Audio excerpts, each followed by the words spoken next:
بسم اللہ الرحمن الرحیم اللہم صلی علی محمد وعلی آل محمد وبارک وسلم رب اشرح لی صدری ویسر لی امری واحلل عقدۃ من لسانی یفقہوا قولی واجعل لی وزیرا من اہلی آمین یا رب العالمین۔ عزیز طلباء و طالبات، محترم حضرات خواتین اور معزز اساتذہ کرام، السلام علیکم ورحمۃ اللہ وبرکاتہ۔ ہماری دعا ہے کہ آپ جہاں کہیں بھی ہوں، اللہ تعالیٰ آپ سب کو ہم سب کو اپنے حفظ و امان میں رکھے، عافیت و سلامتی عطا فرمائے اور قرآن پاک سے مزید تعلق کی مضبوطی عطا فرمائے۔ مطالعہ قرآن حکیم کا مطالعہ ہم کر رہے ہیں اور چوتھا حصہ اس کا مطالعہ جاری ہے، اور آج ہماری کلاس نمبر ہے 17۔ آج انشاءاللہ سورۃ الانبیاء کے مطالعے کی تکمیل ہوگی اور سورۃ الانبیاء کی آیات 98 تا 112 کا مطالعہ کریں گے۔ اور کیونکہ ایک سبق مکمل ہو رہا ہے تو آخر میں علم و عمل کی باتیں بھی ہمیشہ کی طرح آپ کے سامنے رکھیں گے، یعنی جو ہم جس کو کہتے ہیں کہ مورل لیسنز جو ہمارے سامنے آتے ہیں ایک سبق کے، وہ بھی آخر میں انشاءاللہ ہم سمجھیں گے۔ اس وقت جو کتاب شائع شدہ ہے اس کے صفحات ہیں 60 اور 61 جن کا ہم مطالعہ کر رہے ہیں۔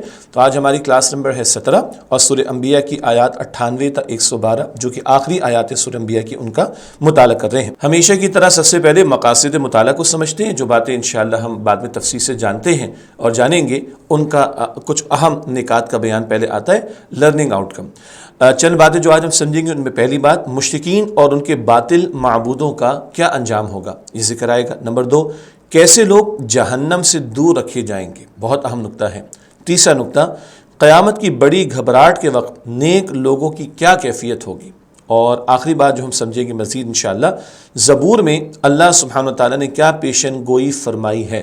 زبور کس کو عطا ہوئی تھی؟ حضرت داؤد علیہ السلام کو۔ ان کی اس کتاب کی ایک پیشن گوئی ہے جو قرآن حکیم نے نقل فرمائی، اس پر بھی انشاءاللہ ہم کلام کریں گے۔ اب آئیے جن آیات کا آج مطالعہ کر رہے ہیں ان کا ترجمہ آپ کے سامنے رکھتے ہیں۔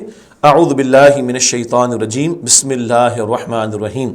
سورہ انبیاء کی آیات 98 تا 102 ہمارے سامنے اسکرین پر۔ انکم وما تعبدون من دون اللہ، بے شک تم اور جن کی تم اللہ کے سوا عبادت کرتے ہو، حسب جہنم، سب دوزخ کا ایندھن بنو گے، انتم لہا واردون، تم اس میں داخل ہونے والے ہو۔ لو کان ہؤلاء آلہۃ، اگر یہ سچے معبود ہوتے، ما وردوہا، تو اس جہنم میں داخل نہ ہوتے، وکل فیہا خالدون، اور وہ سب اس میں ہمیشہ رہنے والے ہیں۔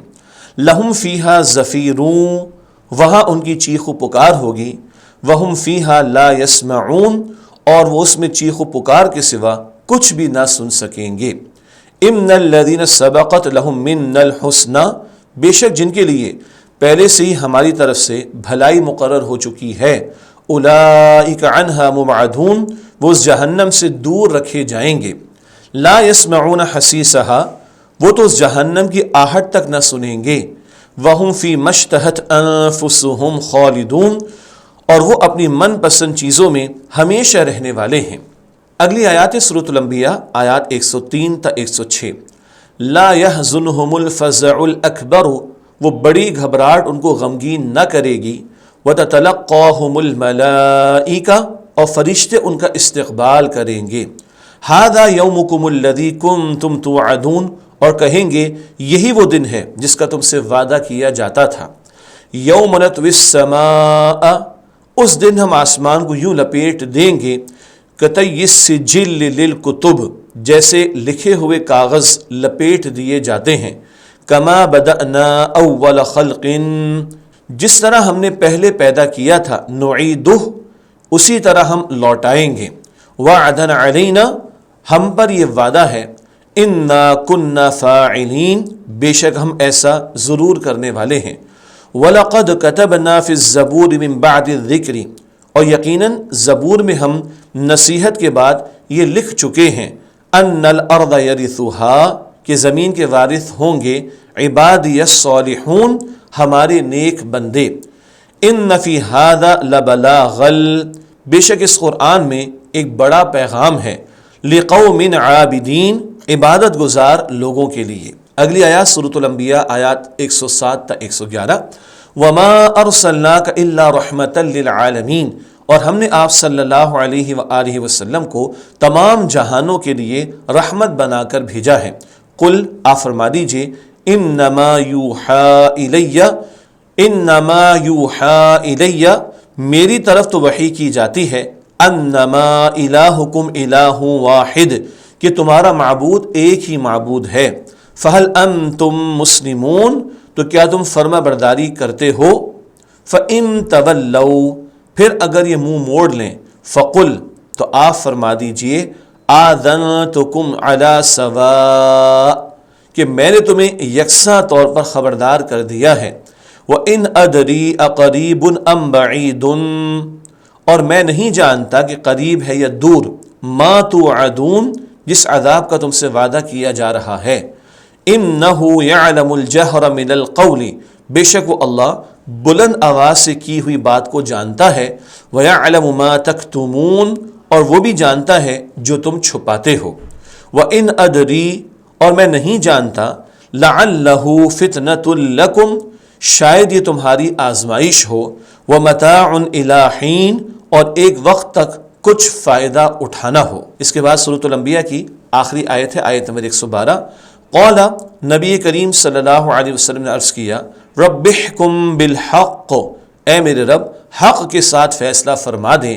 وربنا الرحمن المستعان، اور اے کافرو ہمارا رب بڑا مہربان ہے، اسی سے مدد طلب کی جاتی ہے. علی ما تصفون، ان باتوں پر جو تم بیان کرتے ہو. یہ سورۃ الانبیاء کی آیات 98 تا 112 کا ہو گیا ترجمہ. اب آئیے ایک ایک آیت کا ترجمہ اور اس کے ساتھ اس کی آپ کے سامنے تشریح رکھتے ہیں. سورۃ الانبیاء آیت نمبر 98 سے بات کو آگے بڑھا رہے ہیں. انکم وما تعبدون من دون اللہ حسب جہنم انتم لہا واردون، بے شک تم اور جن کی تم اللہ کے سوا عبادت کرتے ہو سب دوزخ کا ایندھن بنو گے، تم اس میں داخل ہونے والے ہو. مشرکین اور باطل معبودوں کا انجام. مشرکین اور اللہ سبحانہ وتعالیٰ کے سوا جو دوسرے معبود بنائے گئے ہیں یعنی بت، وہ سب دوزخ کا ایندھن ہوں گے. یہ ہے جو انجام بیان کیا جا رہا ہے مشرکوں کا اور ان کے جھوٹے معبودوں کا. علمی بات، یہ ایک بہت حساس نقطہ ہے، طلبہ و طالبات نے اچھی طرح نوٹ کر لیں. اور یہ ایک اعتراض تھا جو پہلے بھی اٹھا، کبھی آئندہ بھی اٹھ سکتا ہے، اس کا جواب دیا جا رہا ہے. علمی بات کیا ہے؟ اس آیت کے حوالے سے دور نبوی صلی اللہ علیہ وآلہ وسلم میں ایک اعتراض اٹھایا گیا کہ مشرکین کے معبودوں یعنی بتوں کی طرح حضرت عیسیٰ علیہ السلام، حضرت عزیر علیہ السلام اور فرشتوں کی بھی عبادت کی گئی، تو کیا انبیاء کرام علیہ السلام اور فرشتوں کے ساتھ بھی دوزخ کا معاملہ ہوگا؟ معاذ اللہ، معاذ اللہ، معاذ اللہ. یہ اعتراض اٹھایا مشرکین نے، ہمارے بت اگر جہنم میں ہوں گے تو ان رسولوں کی فرشتوں کی بھی تو عبادت کی گئی، کیا ان کو بھی جہنم میں ڈالا جائے گا؟ استغفر اللہ. اس کا جواب آیت نمبر 101 میں دیا گیا ہے کہ جن لوگوں کے لیے ہماری طرف سے اچھے انجام کا وعدہ پہلے ہی ہو چکا، وہ اس سے یعنی جہنم سے دور رکھے جائیں گے. یہ جواب ابھی آیت نمبر 101 میں آ رہا ہے. فرشتے تو اللہ کے نیک بندے یعنی اس کے عبادت گزار ہیں، انبیاء سے بڑھ کر نیک کون ہوگا؟ وہ تو جنت میں ہوں گے، ان کو تو دور رکھا جائے گا جہنم سے. یہ جواب آیت نمبر 101 میں آیا چاہتا ہے. آیت نمبر 99، لو کان ہؤلاء آلہۃ ما وردوها وکل فیہا خالدون، اگر یہ سچے معبود ہوتے تو اس جہنم میں داخل نہ ہوتے اور وہ سب اس میں ہمیشہ رہنے والے ہیں. یہ مشرکین کے جھوٹے معبودوں بتوں کا ذکر ہو رہا ہے. مشرکین کے کھڑے ہوئے معبودوں کی حقیقت آیت میں بتایا گیا کہ اگر وہ سچے معبود ہوتے تو وہ جہنم میں داخل نہ کیے جاتے، اور انجام یہ ہوگا کہ مشرکین اپنے بتوں کے ساتھ ہمیشہ ہمیشہ جہنم میں رہیں گے. یہ ان کے جھوٹے معبودوں کے انجام کا ذکر.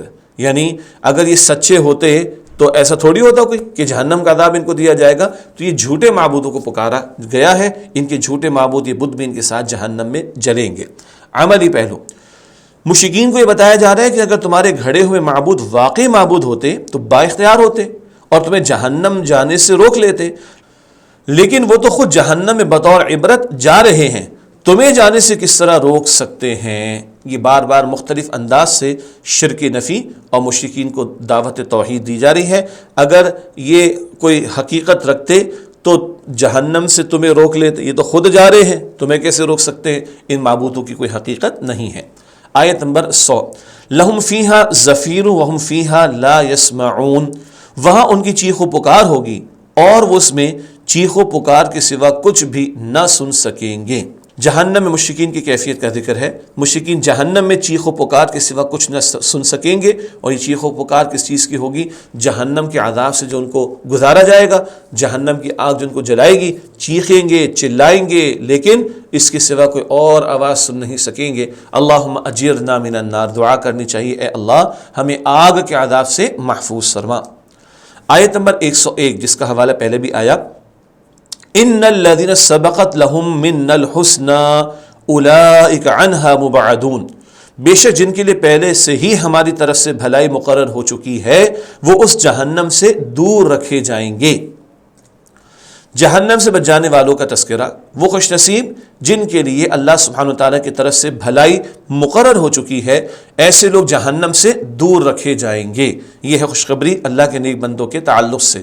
ایک علمی بات جو پہلے آیت نمبر 98 میں بات تھی، اسی صورت کی آیت 98 کے حوالے سے اعتراض کا جواب دیا جا رہا ہے کہ حضرت عیسیٰ علیہ السلام اور حضرت عزیر علیہ السلام فرشتے اور صالحین اللہ سبحانہ تعالیٰ کے نیک بندے تھے، جن کی نیکیوں کی وجہ سے اللہ تعالیٰ کی طرف سے ان کے لیے جنت کی ابدی نعمتیں ہیں، اور یہ جہنم سے دور ہی رہیں گے، ابدی ہمیشہ رہنے والی نعمتیں ہیں۔ تو یہ جو آیت نمبر 98 کے ذیل میں ایک اعتراض اٹھایا جاتا ہے یا اٹھایا گیا تھا ماضی میں، اس کا جواب اس آیت نمبر 101 میں آ گیا۔ نیک بندے تو جہنم سے دور رکھے جائیں گے، اللہ تعالیٰ نیک بندوں میں ہمیں شامل فرمائے، اللہ جہنم سے ہمیں محفوظ فرمائے، اللہ ہمیں جنت الفردوس عطا فرمائے۔ علمی بات، اللہ سبحانہ وتعالیٰ نے قرآن حکیم میں کئی مقامات پر ارشاد فرمایا کہ اللہ سبحانہ وتعالیٰ نے انسانوں اور جنوں کو اختیار دیا ہے، لیکن اللہ سبحانہ وتعالیٰ جانتا ہے کہ انسانوں اور جنوں میں سے کون کون اپنے اختیار کا صحیح استعمال کر کے جنت میں جائیں گے اور کون کون جہنم واصل ہوں گے۔ جہنم واصل، جہنم میں پہنچائے جائیں گے۔ اللہ ہمیں جہنم سے بچائے۔ اللہ نے ہمیں اختیار دیا ہے نا، چاہے ہم نیکی کریں چاہے بدی کریں، ہمارے جیسے اعمال ویسے ہی نتائج ہوں گے، اور اللہ کو خوب معلوم ہے کون جنت میں جائے گا اور کون جہنم میں جائے گا۔ آیت نمبر 102، لا يسمعون حسیسها وهم فيما اشتهت انفسهم خالدون، وہ تو اس جہنم کی آہٹ تک نہ سنیں گے اور وہ اپنی من پسند چیزوں میں ہمیشہ رہنے والے ہیں۔ خوش نصیب لوگوں کے لیے انعامات، جنت والوں کا ذکر ہو رہا ہے، اللہ تعالی ہمیں ان میں شامل فرمائے۔ وہ خوش نصیب لوگ جہنم سے اتنا دور ہوں گے کہ جہنم کی آہٹ تک نہ سن سکیں گے، اور وہ اپنی من پسند چیزوں میں ہوں گے اور ہمیشہ ہمیشہ جنت میں رہیں گے۔ اتنا دور رکھا جائے گا کہ آہٹ بھی جہنم کی نہیں سنیں گے، اور دل پسند زندگی ہوگی، من پسند زندگی ہوگی، جو چاہیں گے ان کو عطا ہوگا، جو پکاریں گے ان کو ملے گا، جو مانگیں گے ان کو عطا ہوگا۔ اللہ اکبر، اور وہ ہمیشہ جنت میں رہیں گے۔ اللہ ہم سب کو جنت الفردوس عطا فرمائے۔ آیت نمبر 103، لا يحزنهم الفزع الاکبر وتتلقاهم الملائکہ ھذا یومکم الذی کنتم توعدون، وہ بڑی گھبراہٹ ان کو غمگین نہ کرے گی، اور فرشتے ان کا استقبال کریں گے اور کہیں گے یہی وہ دن ہے جس کا تم سے وعدہ کیا جاتا تھا۔ قیامت کی بڑی گھبراہٹ کے وقت نیک لوگوں کی کیفیات کا بیان۔ قیامت کی وہ بڑی گھبراہٹ انہیں غمگین نہ کرے گی، بلکہ فرشتے نیک لوگوں کا استقبال کریں گے اور کہیں گے کہ یہی وہ دن ہے جس کا تم سے وعدہ کیا جاتا تھا۔ اللہ اکبر، نیک لوگوں کا استقبال فرشتے کریں گے اور انہیں بشارت دیں گے، جنت کا وعدہ کیا گیا تھا، جس جنت کا وعدہ کیا گیا تھا آج تمہیں اللہ تعالیٰ عطا فرما رہا ہے۔ ایک عملی پہلو اس آیت کے ذیل میں، ہمیں اپنے اعمال کا جائزہ لینا چاہیے کہ ہم قیامت کی اس شدید اور بڑی گھبراہٹ سے بچنے کے لیے کیا تیاری کر رہے ہیں۔ ہمیں سچی توبہ اور استغفار کے ساتھ اللہ سبحانہ وتعالیٰ سے ان لوگوں میں شامل فرمانے کی دعا مانگنی چاہیے جن کا فرشتے بہترین استقبال کریں گے۔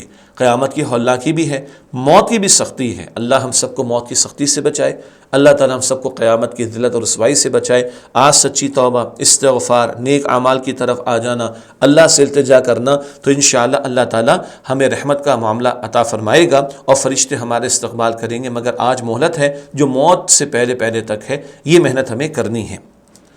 آیت نمبر 104، یوم نطوی السماء کطی السجل للکتب کما بدأنا اول خلق نعیدہ وعدا علینا انا کنا فاعلین، اس دن ہم آسمان کو یوں لپیٹ دیں گے جیسے لکھے ہوئے کاغذ لپیٹ دیے جاتے ہیں، جس طرح ہم نے پہلے پیدا کیا تھا اسی طرح لوٹائیں گے۔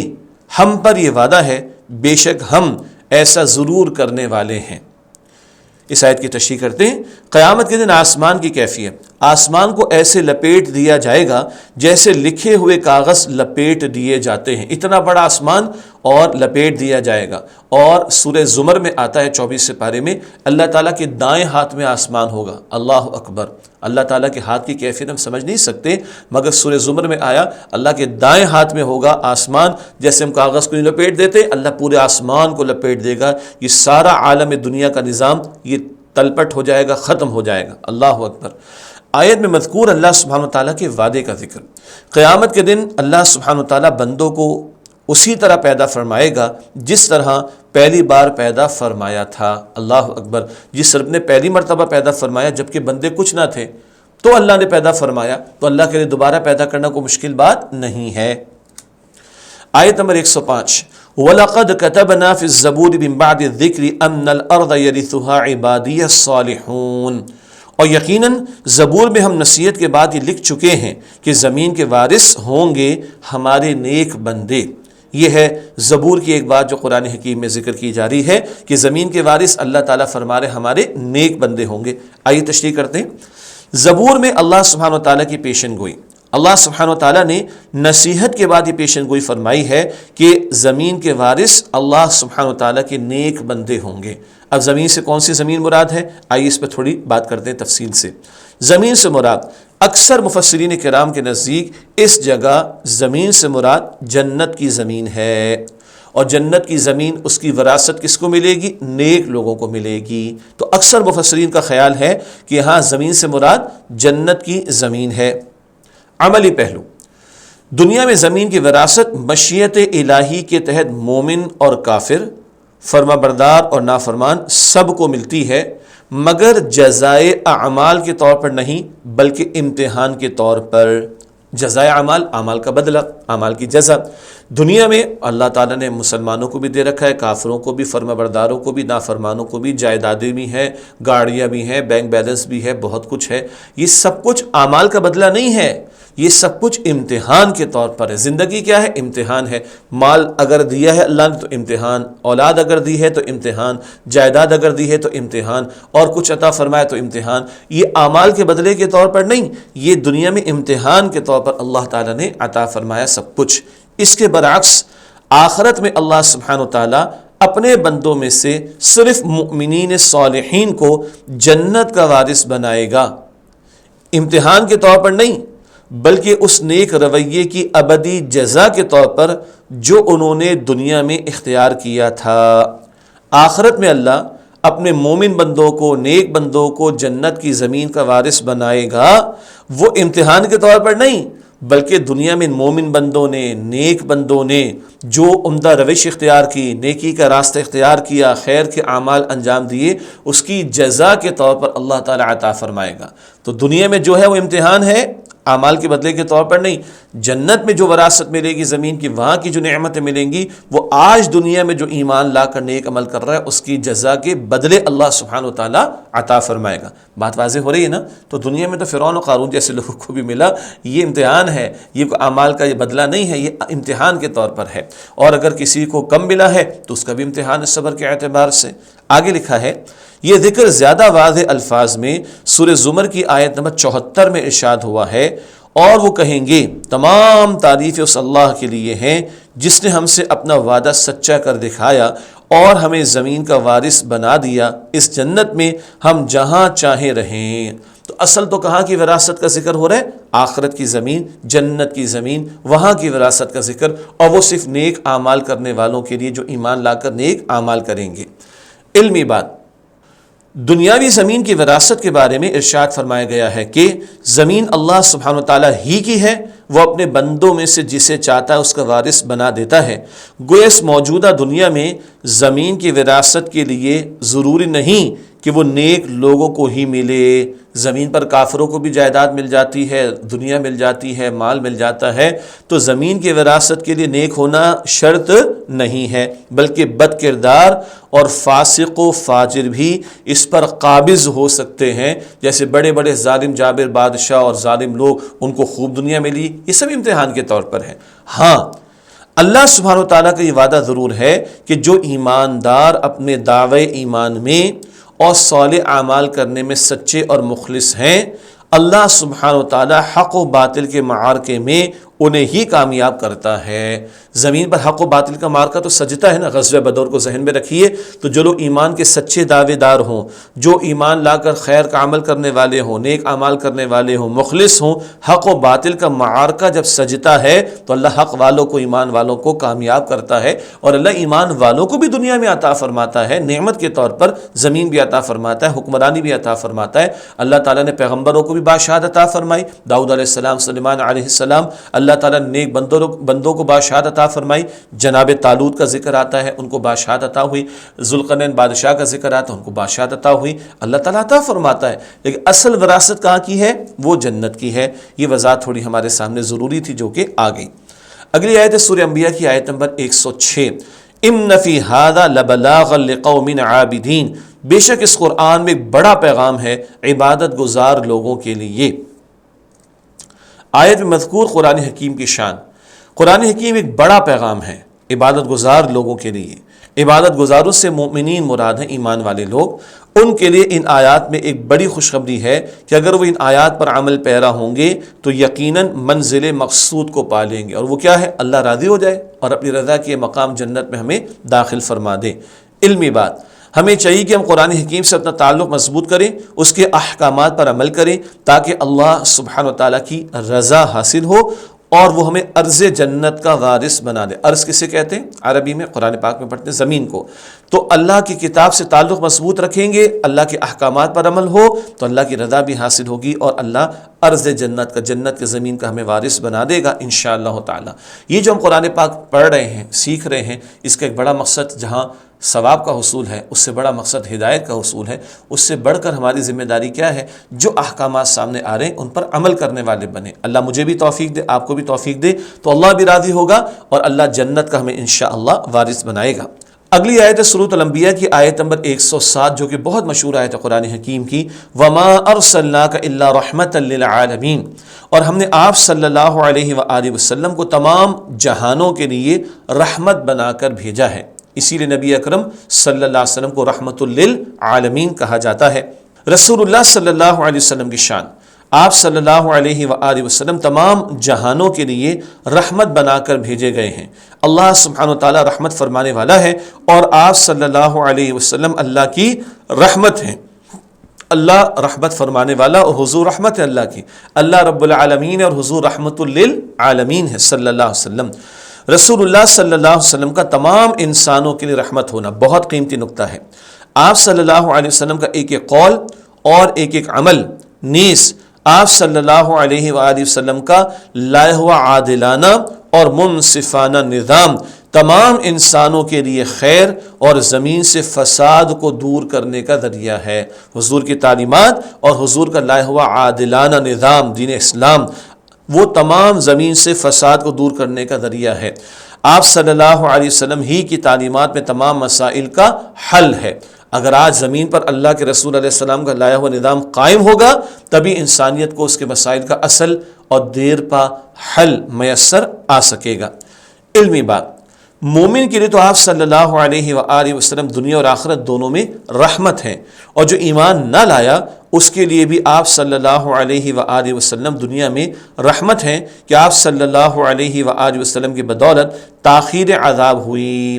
پچھلی قومیں مٹا دی جاتی تھی، اس امت کو پورا مٹا دیا جائے ایسا معاملہ نہیں ہے۔ اسی طرح رسول اللہ صلی اللہ علیہ وآلہ وسلم کا کائنات کی سب چیزوں کے لیے رحمت ہونا اس طرح ہے کہ اس دنیا میں قیامت تک اللہ سبحانہ و تعالیٰ کا ذکر اور عبادت آپ صلی اللہ علیہ وآلہ وسلم ہی کے دم قدم اور تعلیمات سے قائم ہے، اور جب تک اللہ سبحانہ و تعالیٰ کا ذکر موجود ہے قیامت نہیں آئے گی، اور اس کے بعد سب فنا ہو جائے گا۔ پورے عالم کے لیے، کائنات کے لیے رحمت کیوں ہے؟ کہ جب تک اللہ کا ذکر جاری، یہ نظام ختم نہیں ہوگا، قیامت واقع نہیں ہوگی۔ تو اللہ کے رسول رحمت ہیں پورے عالم کے لیے کہ آپ کی تعلیمات کی وجہ سے اللہ کا ذکر اور عبادت جاری ہے اور ابھی قیامت برپا نہیں ہوئی۔ اسی لیے رسول اللہ صلی اللہ علیہ وآلہ وسلم نے فرمایا میں اللہ سبحانہ و تعالیٰ کی طرف سے بھیجی ہوئی رحمت ہوں، آپ اللہ کی عطا کردہ بھیجی ہوئی رحمت ہیں۔ اور حضرت ابن عمر رضی اللہ تعالی عنہ سے روایت ہے کہ رسول اللہ صلی اللہ علیہ وآلہ وسلم نے فرمایا میں اللہ سبحانہ و تعالیٰ کی بھیجی ہوئی رحمت ہوں تاکہ اللہ سبحانہ و تعالیٰ کے حکم ماننے والی ایک قوم کو سر بلند کر دوں اور دوسری قوم جو اللہ سبحانہ و تعالیٰ کا حکم ماننے والی نہیں ان کو پست کر دوں۔ یہ ہے مسلمانوں کے اعتبار سے بڑا اہم نقطہ۔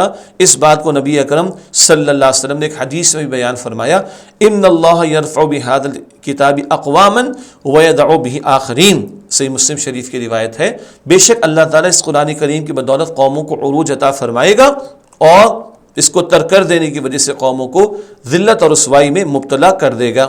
تو حضور فرما رہے کہ تاکہ میں ایک قوم کو سر بلند کر دوں اور دوسری کو پست کر دوں، اور حضور دوسری حدیث میں خود فرما رہے صلی اللہ علیہ وسلم قرآن کی بدولت عروج ملے گا، قرآن کو ترک کر دینے کی وجہ سے ذلت اور رسوائی ملے گی۔ آج امت کا جو حال ہے پوری دنیا میں ہمارے سامنے، دنیا بھر میں ظلم و ستم سب سے زیادہ امت مسلمہ پر ہو رہا ہے۔ قرآن ہم نے چھوڑ رکھا ہے، اللہ کے رسول علیہ السلام کی تعلیمات کو ہم نے چھوڑ رکھا ہے، تبھی ذلت اور رسوائی۔ قرآن پاک کو تھامیں گے، اس کے احکام کا نفاذ کریں گے، رسول اللہ علیہ السلام کی اسوہ کی پیروی کریں گے اور ان کے لائے ہوئے دین پر عمل کر کے اس کو قائم اور نافذ کریں گے، اس کے عدل والے نظام کو قائم کریں گے، تو اللہ تعالی ہمیں دنیا میں بھی سربلندی عطا فرمائے گا۔ اہم ایک اور پہلو، رسول اللہ صلی اللہ علیہ وآلہ وسلم کے رحمت للعالمین ہونے کا تقاضا۔ آپ صلی اللہ علیہ وآلہ وسلم کے رحمت للعالمین ہونے کا تقاضا ہے کہ ہم آپ صلی اللہ علیہ وآلہ وسلم کی لائی ہوئی ہدایت پر عمل کریں تاکہ اس ہدایت سے ہمیں بھی وہ ثمرات حاصل ہوں جو صحابہ کرام رضی اللہ عنہم اور دیگر بزرگان دین رحمت اللہ علیہم کو حاصل ہوئے۔ آج ہم حضور کی لائی ہوئی تعلیم پر عمل کریں گے تو جو برکتیں اللہ نے ماضی میں عطا فرمائی ہمارے بزرگوں کو، ہمارے اسلاف کو، وہ رحمتیں برکتیں ہمیں بھی انشاءاللہ تعالی عطا ہوں گی۔ اگلی آیت ہے سورہ انبیاء کی آیت نمبر 108، قل انما یوحی الی انما الہکم الہ واحد فہل انتم مسلمون۔ آپ فرما دیجئے میری طرف تو وحی کی جاتی ہے کہ تمہارا معبود ایک ہی معبود ہے، تو کیا تم فرما برداری کرتے ہو؟ آپ صلی اللہ علیہ وسلم کی تعلیمات کا خلاصہ، اللہ سبحانہ وتعالی ہی تمام مخلوقات کا واحد معبود ہے۔ تمام انسانوں کو چاہیے کہ صرف اللہ سبحانہ وتعالی ہی کی فرما برداری اختیار کریں۔ اللہ تعالیٰ مجھے اور آپ کو واقعتاً پورا مسلمان بننے کی توفیق دے۔ پورا مسلمان کیا ہے؟ زندگی کے تمام معاملات، نماز کے وقت بھی مسلمان بننا ہے، گھر میں بھی مسلمان بننا ہے، اسکول کالج میں طلبہ ہوں وہاں بھی مسلمان بننا ہے، کوئی کاروبار کرے تو مسلمان بننا ہے، شادی کا موقع ہے تو مسلمان بننا ہے۔ یہ پوری زندگی کا تقاضا مسلمان بن جانے کا۔ عملی پہلو، پوری شریعت کا خلاصہ یہ ہے کہ ہمارا کام صرف ایک معبود کی عبادت یعنی ایک خالق و مالک کی غلامی و بندگی اور فرما برداری ہے۔ سارے دین کی تعلیم کا حاصل اللہ کو معبود واحد مانا جائے اور اسی کی فرما برداری اختیار کی جائے، مگر کیسے؟ جیسے اللہ کے رسول نے بتا دیا صلی اللہ علیہ وسلم، اس نے اپنے رسول صلی اللہ علیہ وسلم کے ذریعے جو حکم دیا اس کو کرنا ہے، جیسا کہ ارشاد باری تعالیٰ ہے، اور جو کچھ رسول صلی اللہ علیہ وسلم تمہیں عطا فرمائے تو اسے لے لو، اور جس سے تمہیں منع فرمائے تو اس سے رک جاؤ، اور اللہ سبحانہ وتعالیٰ کی نافرمانی سے ڈرو، بے شک اللہ سبحانہ وتعالیٰ بہت سخت عذاب دینے والا ہے۔ یہ بات سورہ حشر کی آیت نمبر 7 میں آئی۔ اللہ کے رسول کا حکم مانا جائے، جس بات کا حکم دیں اس پر عمل، جس سے روک دیں اس سے رک جائیں، یہ کریں گے تو اللہ تعالیٰ کی بندگی کر سکیں گے ہم۔ آیت نمبر 109، فَإِن تَوَلَّوْا فَقُلْ آذَنْتُكُمْ عَلَى سَوَاءٍ وَإِنْ أَدْرِي أَقَرِيبٌ أَمْ بَعِيدٌ مَا تُوعَدُونَ۔ پھر اگر یہ منہ موڑ لیں تو آپ فرما دیجئے کہ میں نے تمہیں یکساں طور پر خبردار کر دیا، اور میں نہیں جانتا کہ قریب ہے یا دور جس عذاب کا تم سے وعدہ کیا جا رہا ہے۔ رسول اللہ صلی اللہ علیہ وسلم کی تعلیمات سے منہ موڑنے والوں کو تنبیہ، رسول اللہ صلی اللہ علیہ وسلم کی تعلیمات سے منہ موڑنے والوں کو تنبیہ کی گئی ہے کہ آپ صلی اللہ علیہ وآلہ وسلم کا کام اللہ تعالیٰ کے نافرمانوں کو اللہ تعالیٰ کے عذاب سے ڈر سنانا ہے، دعوت کو منوانا اور زبردستی قبول کرانا آپ صلی اللہ علیہ وسلم کی ذمہ داری نہیں۔ جو نہیں مانتا پھر وہ اللہ کے پکڑ میں آئے گا، اللہ کے عذاب میں مبتلا ہوگا۔ اب آپ کا کام بتانا، سمجھانا، اللہ کے عذاب سے ڈرانا ہے، منوانا جبر کر کے آپ کی ذمہ داری نہیں ہے۔ علمی بات، یہ قانون قدرت ہے کہ جب قومیں نافرمانی اور سرکشی میں حد سے بڑھ جاتی ہیں اور اللہ سبحانہ وتعالیٰ اور اس کے رسول صلی اللہ علیہ وسلم کے احکامات کو پس پش ڈال دیتی ہیں تو اللہ سبحانہ وتعالیٰ ان کو اپنی رحمت سے دور کر دیتا ہے اور پھر پے در پہ عذاب آنے شروع ہو جاتے ہیں جو انہیں تباہ و برباد کر کے رکھ دیتے ہیں۔ ہمیں سابقہ قوموں کے عبرتناک انجام اپنے سامنے رکھ کر اپنے اعمال کی اصلاح کرنی چاہیے۔ یہ موضوع تو ہم نے بہت مرتبہ پڑھا پیغمبروں کے واقعات اور قوموں کے حالات کے حوالے سے کہ عبرت کے طور پر ان کا انجام ہمارے سامنے ہے، ہمیں اس سے عبرت حاصل کر کے اپنے اعمال کی اصلاح کرنی چاہیے۔ سورہ انبیاء کی آیت نمبر 110 ہے، اِنَّهُ يَعْلَمُ الْجَهْرَ مِنَ الْقَوْلِ وَيَعْلَمُ مَا تَكْتُمُونَ، بے شک وہ اللہ بلند آواز سے کی ہوئی بات کو جانتا ہے اور وہ بھی جانتا ہے جو تم چھپاتے ہو۔ اللہ سبحانہ وتعالیٰ کے کمال علم کا بیان، اللہ سبحانہ وتعالیٰ بلند آواز سے کی گئی بات بھی جانتا ہے اور وہ باتیں بھی جانتا ہے جو ہم چھپاتے ہیں اور ہمارے سوا کسی کو معلوم نہیں ہوتی۔ ہمارے بھید، ہمارے پوشیدہ راز جو صرف ہم شاید جانتے ہیں، اللہ وہ بھی جانتا ہے، اور ہم تو بہت کچھ بھول جاتے ہیں، اللہ تعالیٰ کچھ بھی نہیں بھولتا۔ اگلی آیت سورۃ الانبیاء آیت نمبر 111، وَإِنْ أَدْرِي لَعَلَّهُ فِتْنَةٌ لَكُمْ وَمَتَاعٌ إِلَىٰ حِينٍ، اور میں نہیں جانتا شاید یہ تمہاری آزمائش ہو اور ایک وقت تک کچھ فائدہ اٹھانا ہو۔ نافرمانوں پر عذاب کی تاخیر کی حکمت ہے، اللہ فوراً پکڑ نہیں فرماتا، اللہ تعالیٰ پیغمبروں کو بھیجتا ہے، بات واضح کی جاتی ہے، اس کے بعد اتمام حجت کا معاملہ ہوتا ہے، فوراً اللہ پکڑ نہیں فرماتا۔ یہ مہلت اللہ کیوں دیتا ہے؟ اس میں حکمتیں ہیں۔ نمبر 1، عذاب میں تاخیر کی پہلی حکمت یہ ہے کہ یہ ان کے لیے ایک امتحان ہے کہ وہ اس سے فائدہ اٹھا کر توبہ کرتے ہیں یا اپنے گناہوں میں آگے بڑھتے ہیں۔ اللہ نافرمانوں کو بھی مہلت دے رہا ہے، اس کی شان کریمی، اس کی رحمت ہے کہ فائدہ اٹھا لو، توبہ کر لو اور گناہوں سے باز آ جاؤ۔ تو عذاب فوراً نہیں آ رہا، تاخیر کیوں کی جا رہی ہے؟ ایک حکمت۔ دوسری حکمت، یہ مہلت ہے نافرمانوں کے لیے کہ وہ دنیا سے کچھ اور تھوڑا سا فائدہ اٹھا لیں اس سے پہلے کہ ان پر اللہ سبحانہ وتعالیٰ کا عذاب آ پڑے اور وہ ہمیشہ ہمیشہ کے لیے اللہ سبحانہ وتعالیٰ کے عذاب میں پڑے رہیں، یعنی مزید سے مزید گناہ کر کے اور زیادہ عذاب کے مستحق ہو جائیں، ان کی فائل پکی تیار ہو جائے، خوب عیاشیاں کر لیں، خوب گناہ کر لیں، اور پھر ان کی بچت کی کوئی صورت باقی نہ رہے اور پھر یہ اللہ کے عذاب کے اور زیادہ مستحق ہو جائیں۔ یہ بھی بڑی خطرناک بات ہے، یہ ڈھیل بہت خطرناک ہے، بندے کو اصلاح کرنی چاہیے، توبہ کرنی چاہیے۔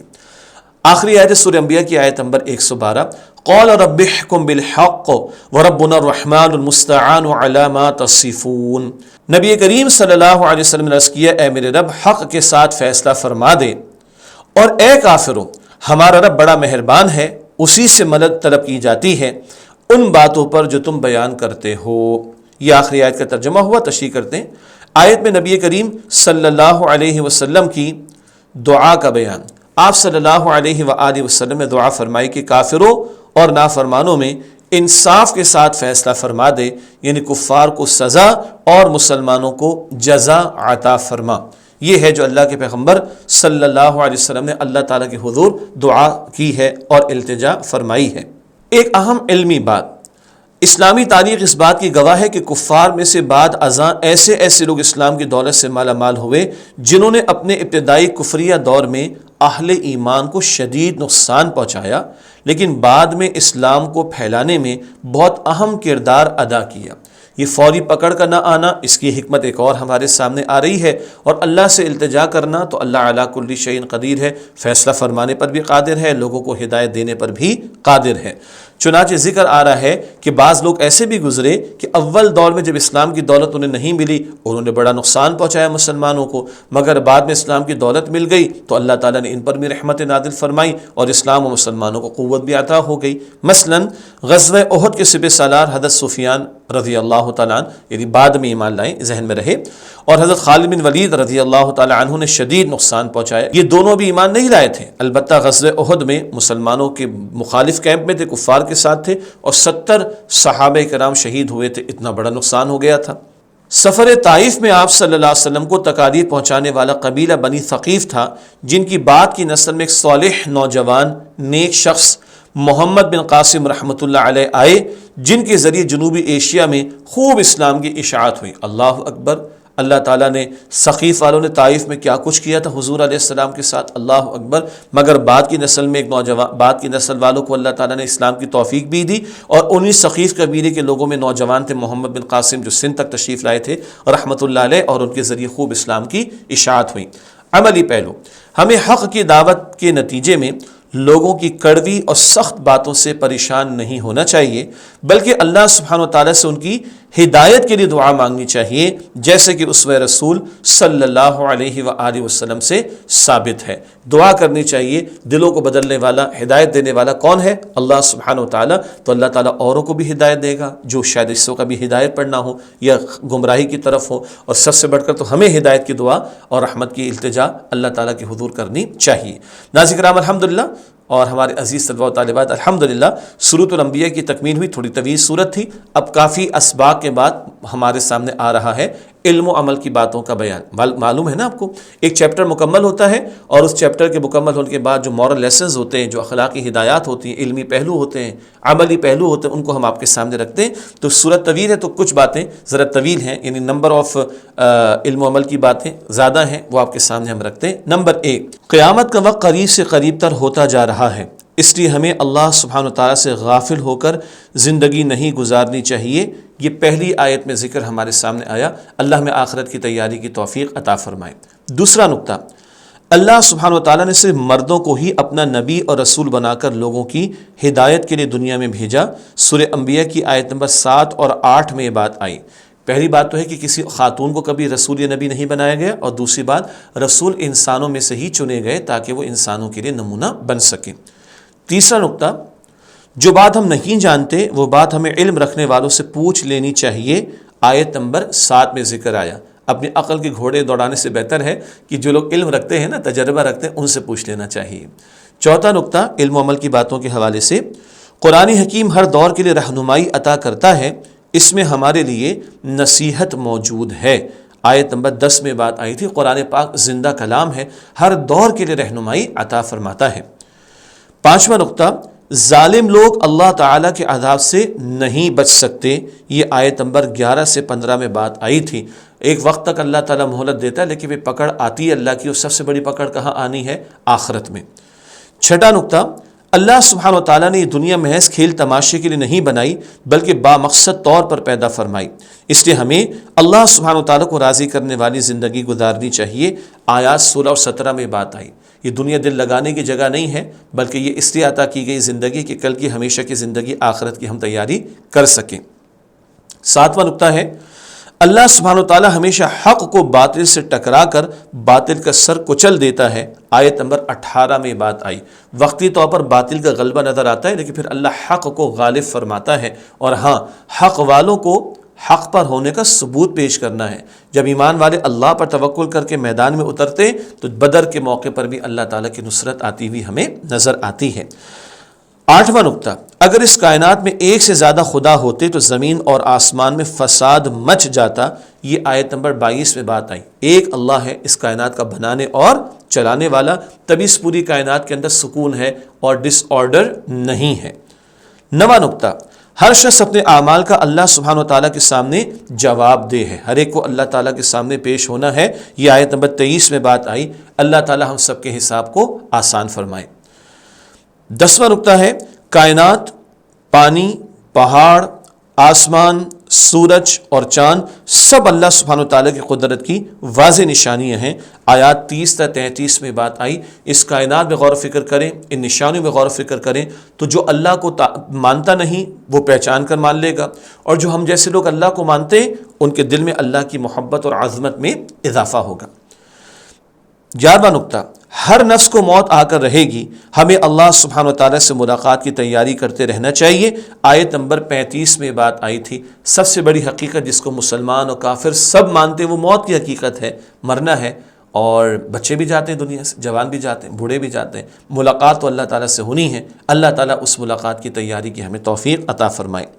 12واں نقطہ ہے علم و عمل کی باتوں کے حوالے سے، ہمیں مشکلات میں اللہ سبحانہ وتعالیٰ کو پکارنا چاہیے، کیونکہ وہی حقیقتاً اور مستقلاً مشکلات کو دور فرمانے والا اور سب سے بڑھ کر رحم فرمانے والا ہے۔